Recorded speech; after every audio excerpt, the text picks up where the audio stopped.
Today we're taking a look at a term that has both a figurative and literal meaning, and when it's used by John the Apostle in his gospel or elsewhere, it tends to have both meanings at the same time to a greater or lesser degree.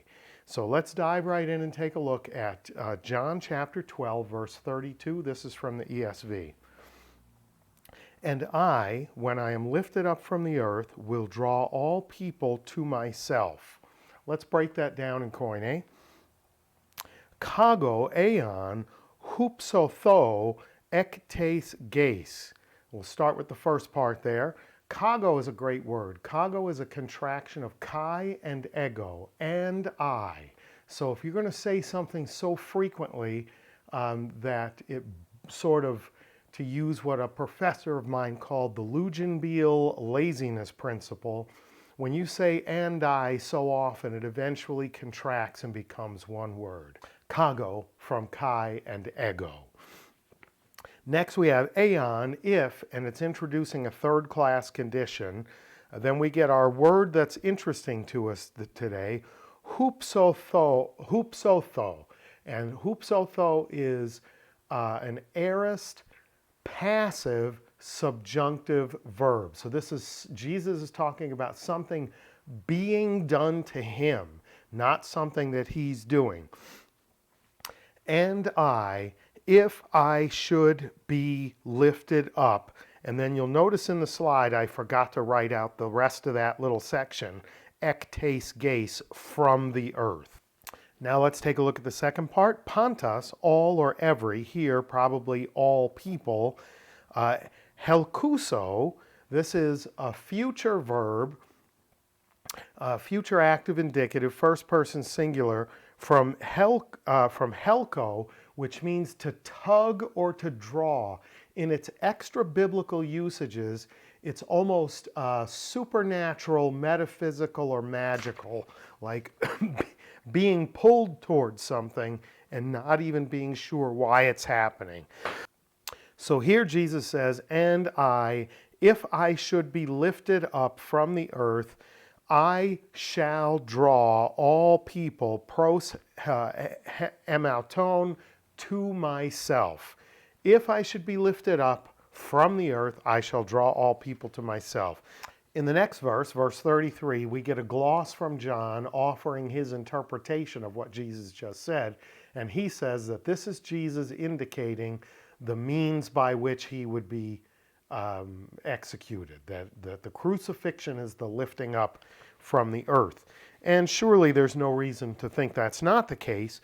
It is a literal lifting up from the earth on the cross, but we can also say that the literal lifting up in the ascension draws people to Christ, and that the figurative lifting as the means of salvation is in play as we understand this use of the term. So what's the condition? If I should be lifted up, what's the outcome? I shall draw all people to myself. Next, let's look at one where the balance is more toward the figurative than the literal. This is John chapter 3, verses 14 and 15. This is the ESV with the Koine supplied. And as Moses lifted up the serpent in the wilderness, and lifted up here is hupsosen, this is aorist, active, indicative, third person singular. As Moses lifted up the serpent in the wilderness, so must the Son of Man be lifted up. Hupsothenai, here this is also a passive. So Moses actively lifted up the serpent in the wilderness. Jesus must passively be lifted up, that whoever believes in him may have eternal life. So you can see that the analogy is that as the bronze serpent on the pole was literally and figuratively lifted up as the cure for snake bite, so Jesus being lifted up both literally and figuratively is the cure for the sin problem.